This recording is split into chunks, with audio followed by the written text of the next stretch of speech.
Here's a very quick and super healthy banana bread recipe, which is also vegan. So you grab your super ripe bananas, 3 to 4 of them, mash them up till you've got this sludgy consistency that looks like this. Just keep mashing it up because this is barely any liquid in this recipe. We're going with a vegan protein powder today, it's blueberry and cinnamon, so 2 scoops of that go in there. Next we add oats, 2 cups of oats. These are rough measurements because we never actually measure it, we always eyeball it. Give that a good mix. It's going to look dry as hell, but then you're going to add in a liquid of your choice. We chose oat milk. You can also use water if you want to be super healthy or if you don't like yourself. Give that a good mix. We always eyeball this, but this recipe we probably use 200 milliliters or around there. We added in a bit more just to get that sticky consistency that you want.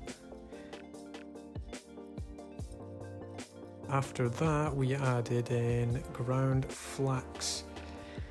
This is optional, and so are the chia seeds, which we also added, around a tablespoon of each. Just to add in that extra health. Crunched up some walnuts. We don't always do this, but we added it in this recipe.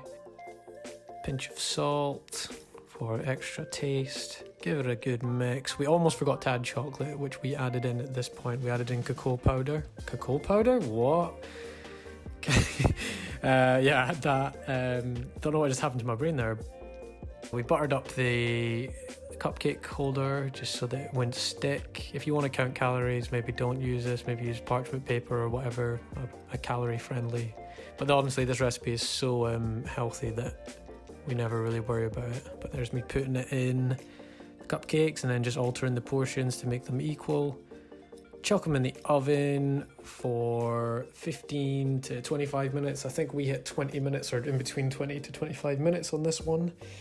And a disclaimer, we normally add chocolate into this, so this recipe is the base foundation. This is as boring as it gets. The flax, the chia seeds, they're not necessary. So I would say the main ingredients are banana, oats, protein powder of choice, and some kind of liquid. So really you're looking at a 4 ingredient banana bread. However, we've been doing this for the past 2 months and I always add dark chocolate chips or a dark chocolate bar just cut up into pieces. I think that's essential. Sadly, we didn't have it today for this recipe, so we're going back to the bare minimum. But yeah, chocolate for me is an absolute must. Anyway, once that time in the oven is done, pull them out. And here you go. They should be nice and golden brown. Just keep an eye on them in the oven if you're unsure about the timing, but they should scoop out very easily because of the buttering. I stupidly grabbed one here with my hands, forgetting it was fresh out the oven, but yeah, there's the finished product. They're not the prettiest, but they are very, very good replacements for biscuits, chocolates, etc.